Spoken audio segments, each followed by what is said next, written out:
할렐루야.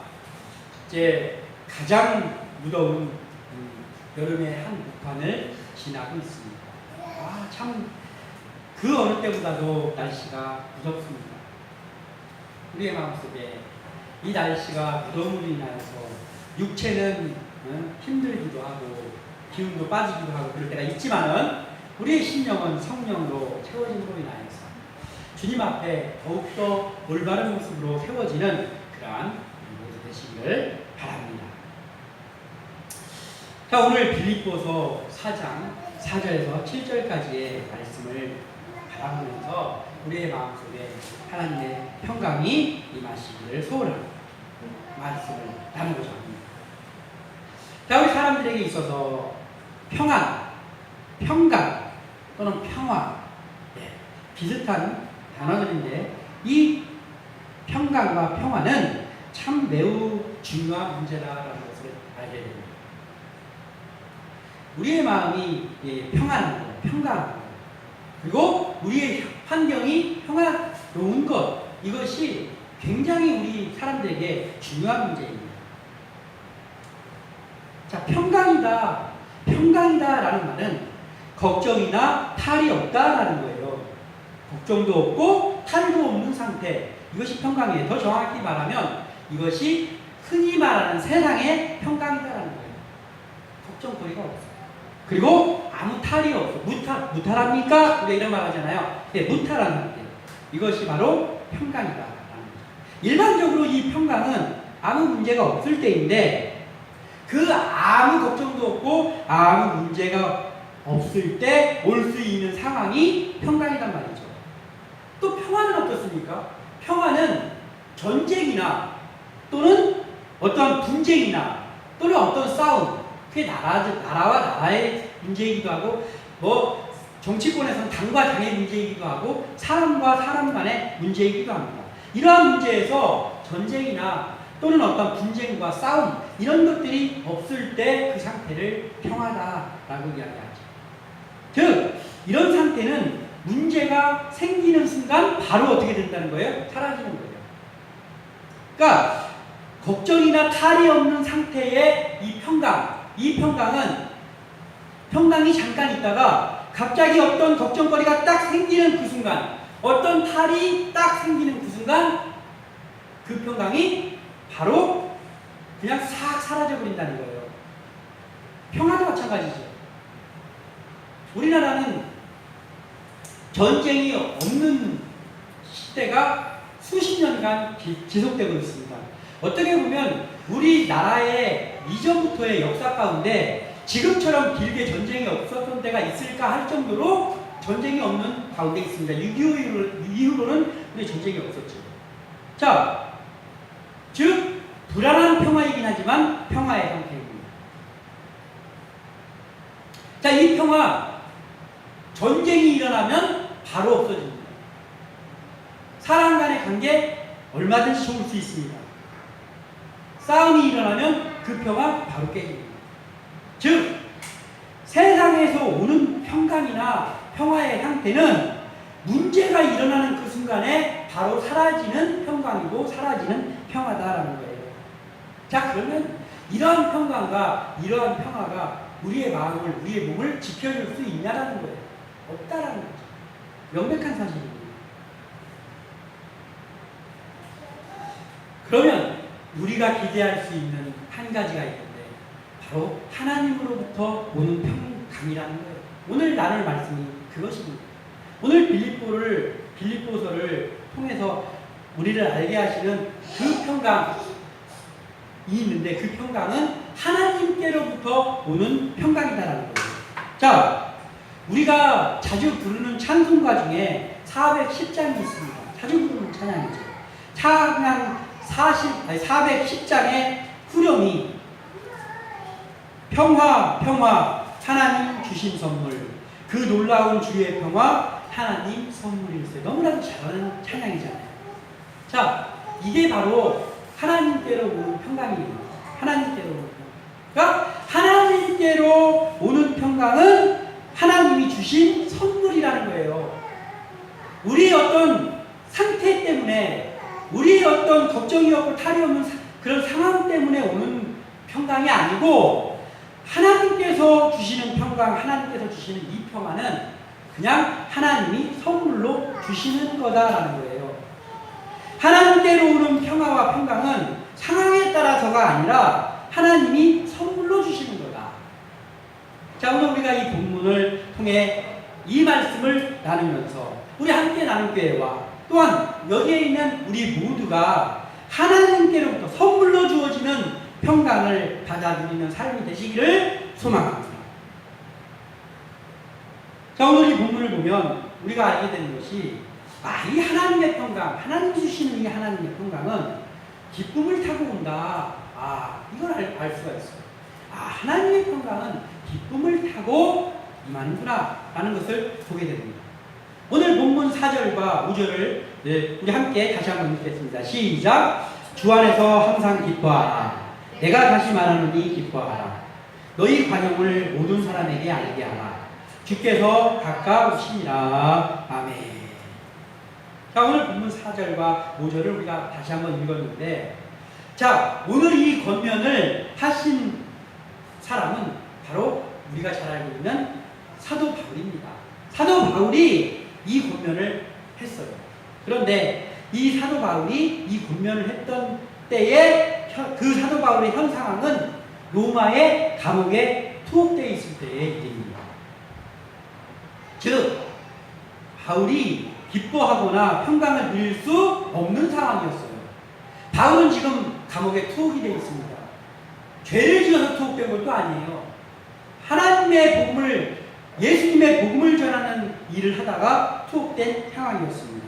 그러니까 아까 서두에 말씀드렸던 우리 모두가 알고 있는 그 평강이 없는 상태예요. 왜냐하면 걱정이나 탈이 없는 상태가 아니잖아요. 이보다 더 큰 걱정이나 탈이 어디 있습니까?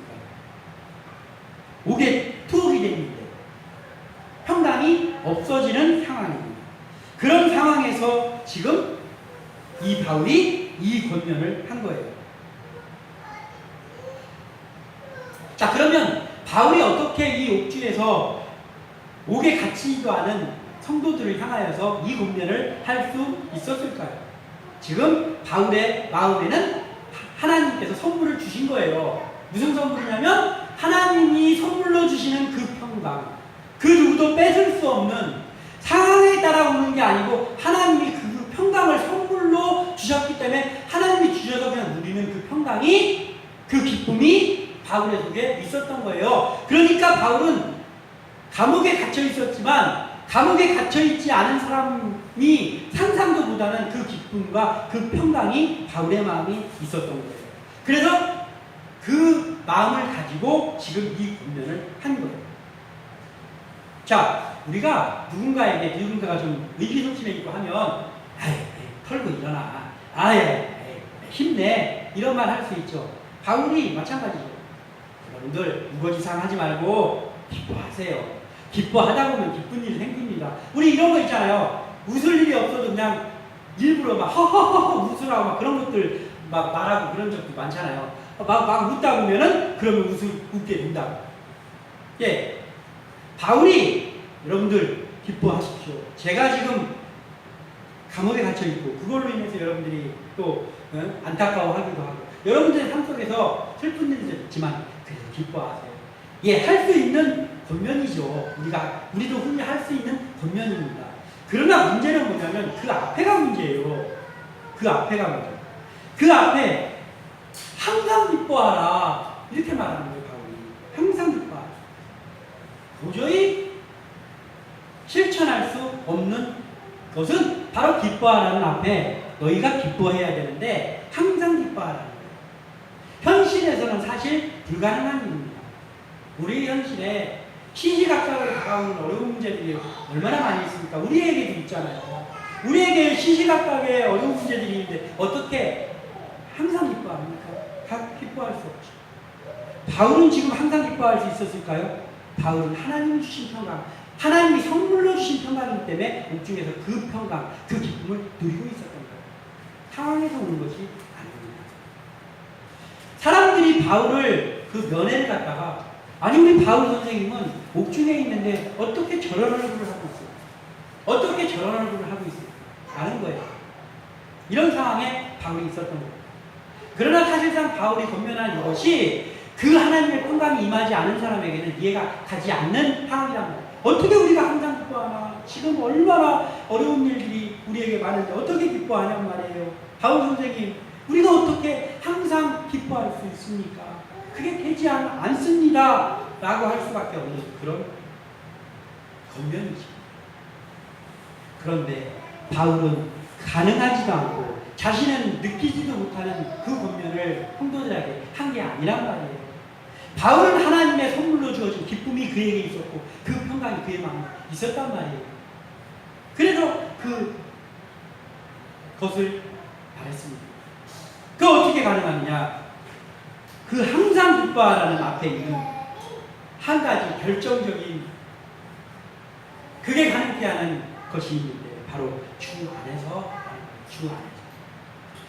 안에서 항상 기뻐하는 게 가능하다라는 거예요. 우리가 주 안에 온전히 있지 못하면 이게 가능하지 않습니다. 뭐 세상 사람들은 말할 것도 없고 믿는 우리에게도 가능하지 않습니다. 그러나 우리가 주 안에 있을 때 이것이 가능하다. 주 안에서 항상 기뻐할 수 있다라는 것이죠. 우리가 먼저 주 안에 있는 일이 되면 우리의 현실의 상황과 어떤 조건 이것이 상관없이 기뻐할 수 있다는 거죠. 자, 예전에 순교를 당하는 사람들이 많았잖아요. 그 순교 당하는 사람들이 가로등으로 태워지기도 하고 여러 가지를 당했잖아요. 옥에갇혀서 거기서 순교하기도 하고. 자, 우리가 수요일 날 마태복음을 나누면서 최근에 나왔던 말씀 중에 세례 요한이 옥중에서 목이 잘려서 순교를 합니다. 자, 세례 요한은 옥중에서 목이 잘리는 그 순간에 웃었을까요? 아니면 어땠을까요? 우리가 상상해봅니다. 안 웃었을 것 같아요. 아니, 웃을 수 없죠. 어쩌면 아파가지고 목이 잘리는 그 순간에 인상 쓰여진 상태로 목이 잘렸을 거란 말이죠. 자, 사도 바울은 기뻐하지 않는 겁니까? 사도 바울은, 아니, 이 세례 요한은 기뻐하지 않는 겁니까? 목이 잘리는 그 순간. 그는 그의 삶이 빛나지 않아도 됐고, 그의 삶이 두드러지지 않아도 된다고 했어요. 자기가 할 일은 오직 내 뒤에 오신 내가 신발끈도 감히 풀릴 수 없는 예수 그리스도를 그 메시아를 소개하는 일, 그것만 내가 하면 내 사명은 다 한다 라고 했던 사람이 세례 요한입니다. 그래서 그 사명을 다 하고 순교했던 거예요. 그러니까 목이 잘리면서 웃지 않는 상태로 우리가 흔히 말하는 소천했습니다. 그러나 그는 기뻐함 중에 하늘나라에 간 거예요.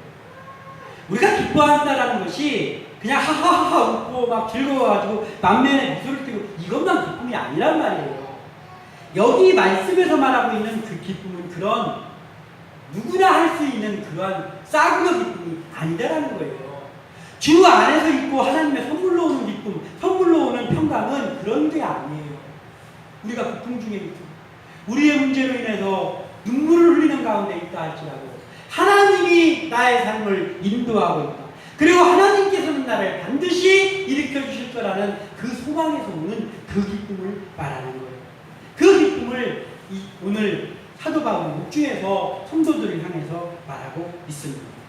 자, 주님이 주시는 기쁨은 조건에 따른 기쁨이 아니라 선물로 주어진다고 했죠. 그러면 이것은 하나님이 선물로 준 것이기 때문에 하나님이 도로 빼앗아가고 아니면 우리가 주 안에서 떠나가고 하지만 않으면 이 기쁨이, 이 평강이 계속된다는 거예요. 우리의 상관없이.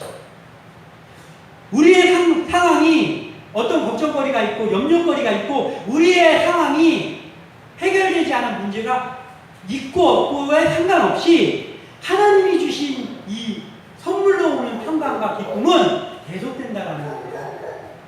그래서 우리가 이걸 받으면 그러면 우리의 삶이 훨씬 더 풍요로워진다는 것이죠.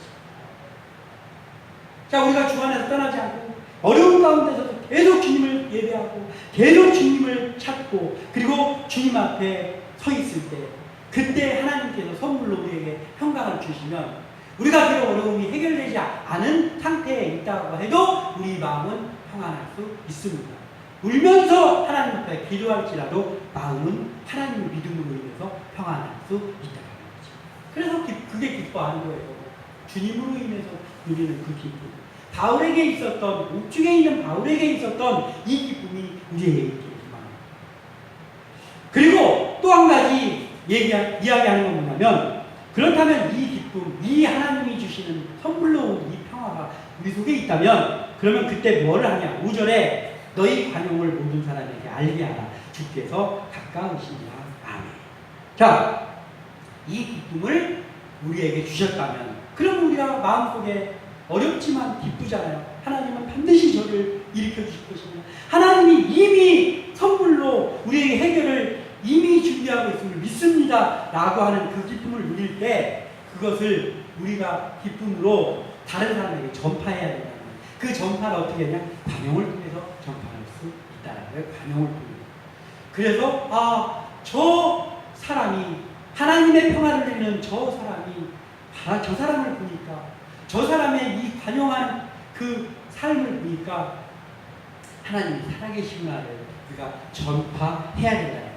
자, 사람은 참 어떻게 보면 그렇잖아요. 사람이 이렇게 보면은 내가 평강해. 내가 지금 마음이 편해. 걱정거리가 사라졌어. 내가 편해.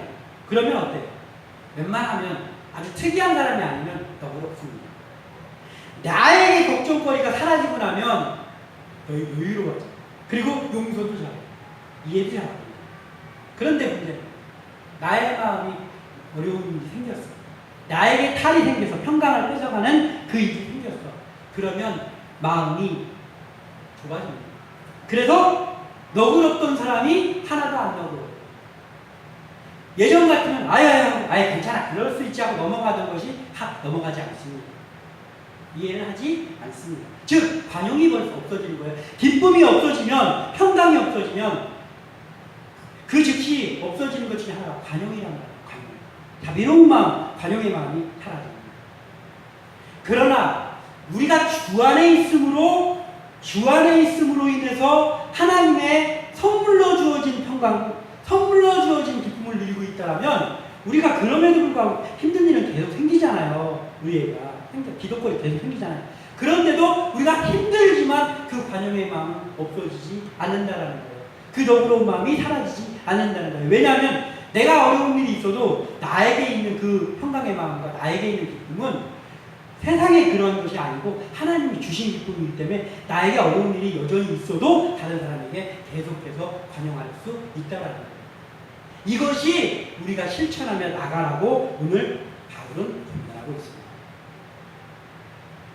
그러므로 우리는 주 안에 있는 삶을 위해서 힘쓰고 주 안에 있는 삶이 계속되어짐으로 인하여서 늘 하나님을 가까이 하는 마음이, 늘 하나님 앞에 있는 우리의 마음이 퇴색되지 않음으로 인해서 우리에게 하나님이 주시는 기쁨과 하나님이 주시는 평강이 임하고 그 평강, 뺏을 수도 없는 그 평강으로 인해서 관용을 사람들에게 베풀면서 우리가 그 하나님의 평강이 임하는 그 삶을 살아가시기를 주님의 이름으로 소망합니다.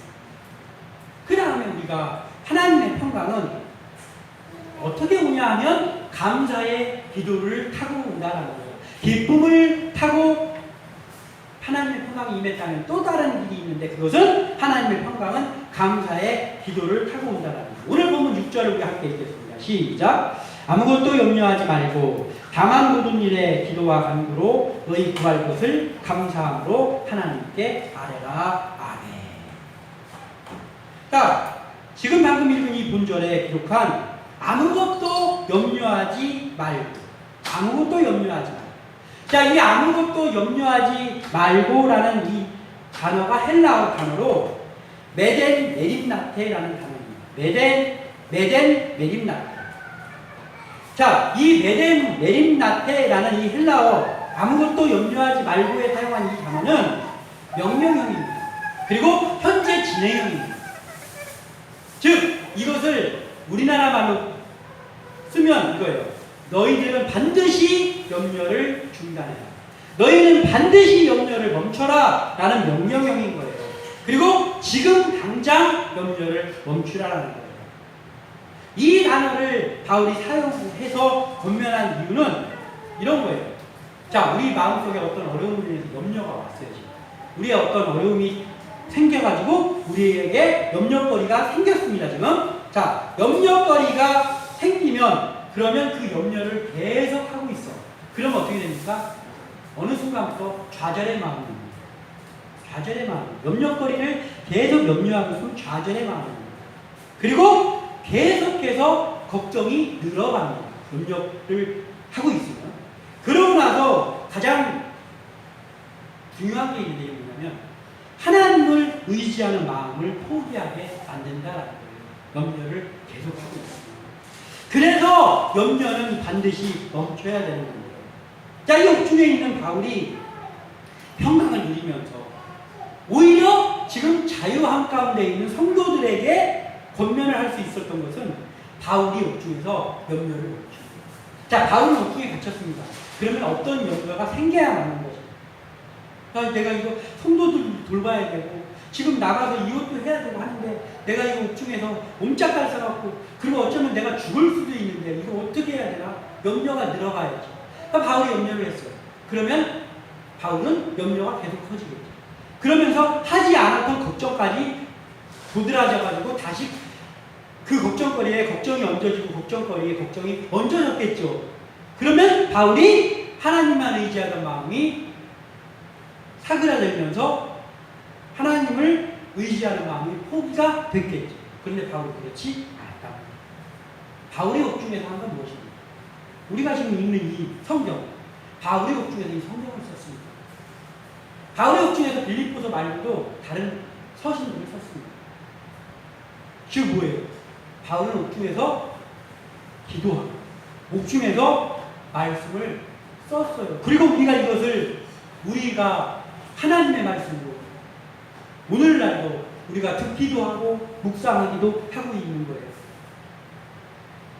하나님의 평강은 기도와 간구, 감사. 문제가 해결되기 전에 먼저 있는 기도와 간구, 먼저 하는 감사. 그게 있을 때 그때 후에 하나님의 선물로 하나님의 평강이 주어지면서 문제가 해결된다는 거예요. 그러니까 먼저 문제가 해결됐으니까 내 문제가 해결됐으니까 감사기도 하고 내 문제가 해결됐으니까 간구하고 이게 아니라 바뀌었단 말이에요.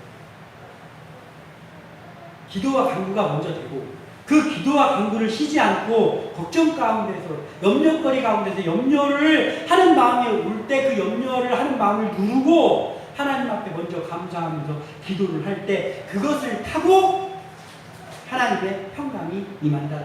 그러면 이제 하나님의 평강이 임하면 그걸 막을 수가 없는 거예요.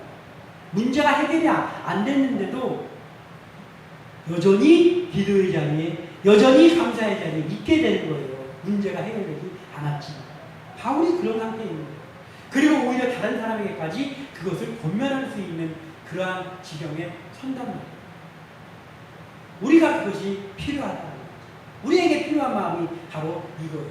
우리의 문제가 해결되고 우리가 편해졌으니까 기도하고 감사하고 그렇지 않으니까 염려하고가 아니라 문제가 생겼을 때 염려부터 제일 먼저 내려옵니다. 명령합니다. 너희들은 명령하니 염려 바로 내려. 지금 내려놔라는 거예요.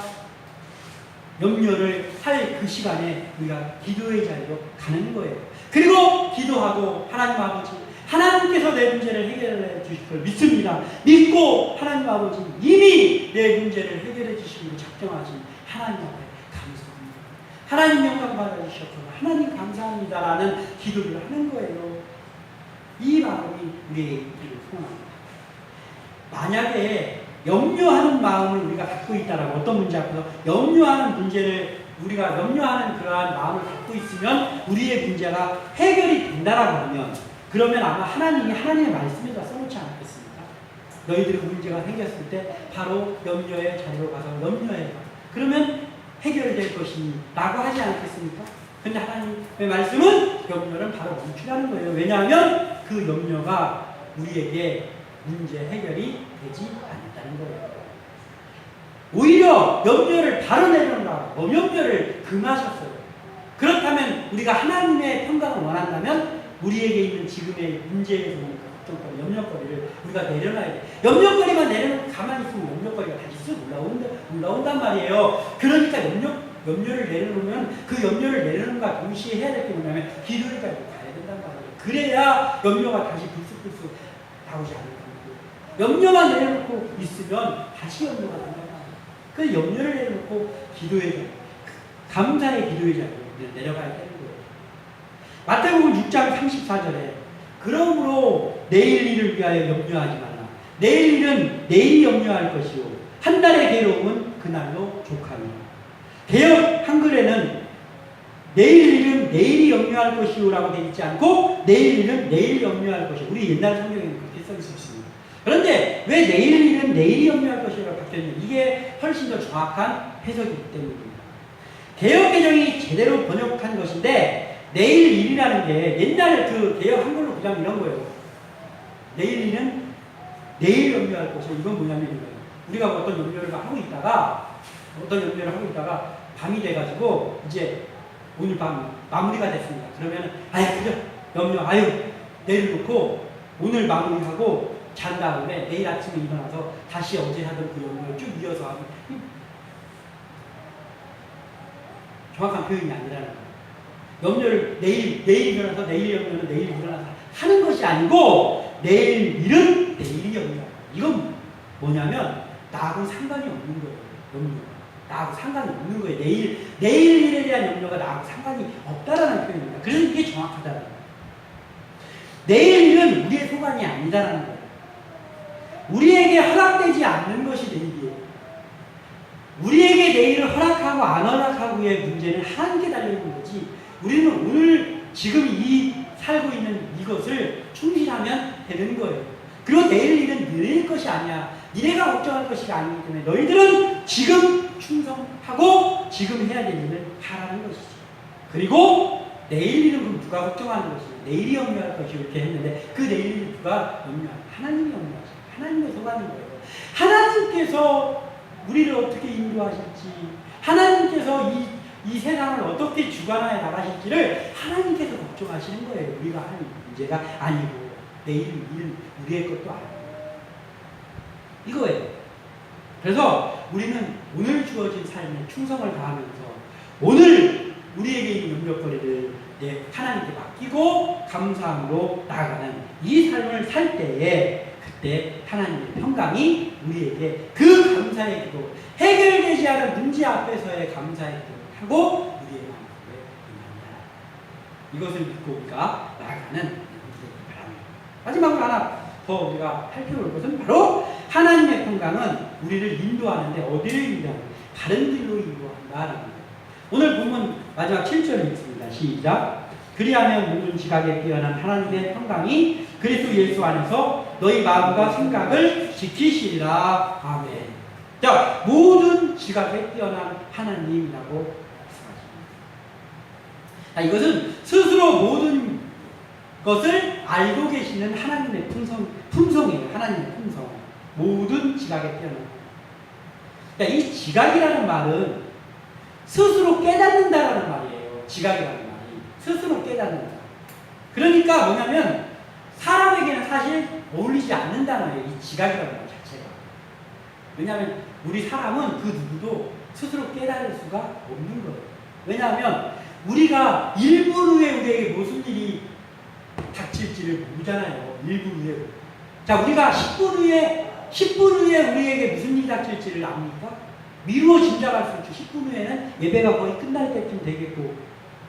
그렇지만 그게 정확하게 이루어지지 않는단 말이에요.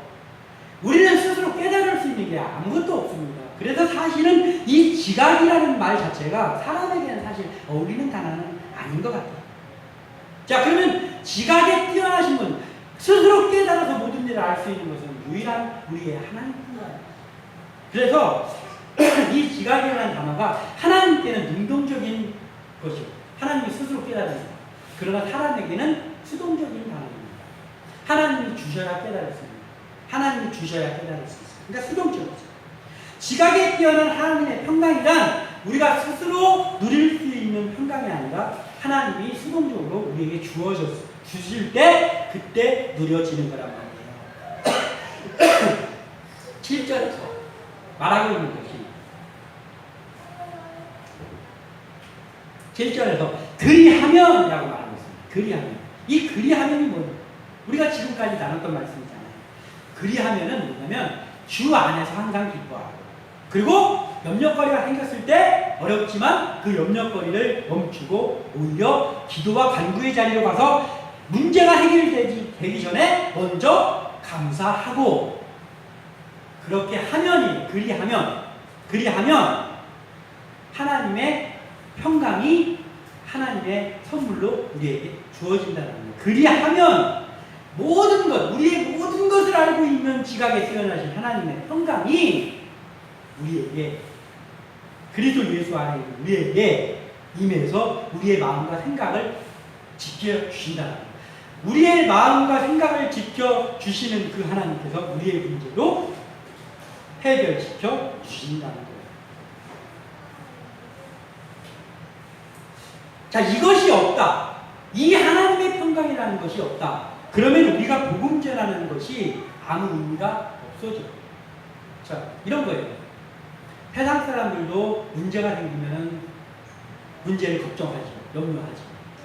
예수 믿는 사람도 문제가 생기면 문제를 걱정해요, 염려해요.